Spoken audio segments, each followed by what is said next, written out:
In July of this year, Kenya's capital Nairobi was ranked number 2 just after Tehran of Iran as the worst city or capital city to stay in.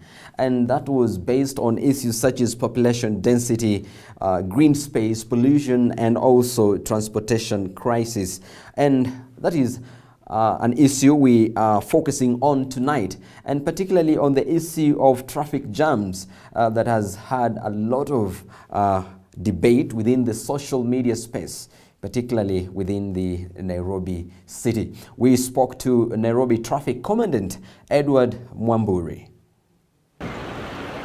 When the Nairobi County installed closed-circuit television CCTV traffic cameras early this year, Nairobi motorists expected the digital control system to significantly reduce traffic. Few months down the line, however, traffic officers proved more effective than the traffic lights. It could have been our wish that these lights performs the way they were expected to, but unfortunately that is not the case currently. So we've been left with no any other alternative but to continue regulating the flow of traffic manually. Of course, we did a trial sometimes back when we pulled our officers out of the roundabouts, and the results were there for everybody to see.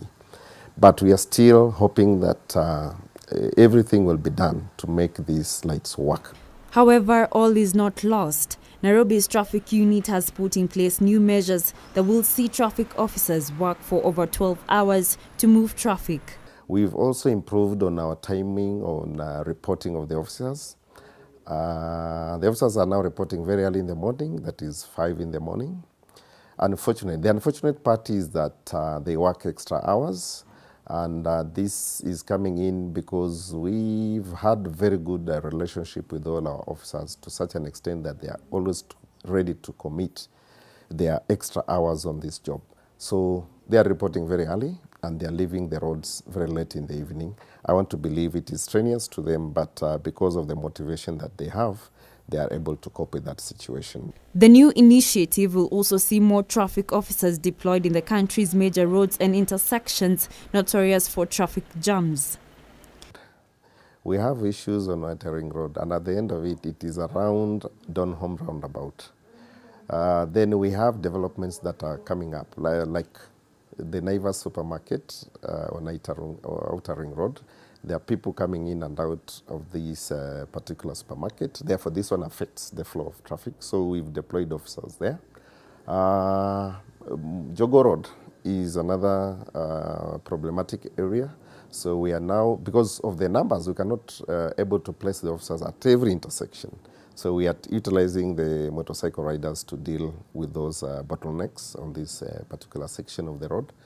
Mombasa Road, yes, General Motors. Luckily for now, the footbridges are almost complete.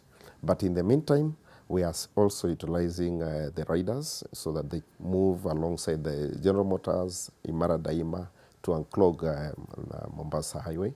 Langata Road is another problematic area. If you recall, most of Nairobians now reside within Ongata areas. The Assistant Commissioner of Police urged all motorists to exercise patience while using the roads and to report any cases of corruption. I'm talking about generally all the motorists, is to have patience, just to exercise patience.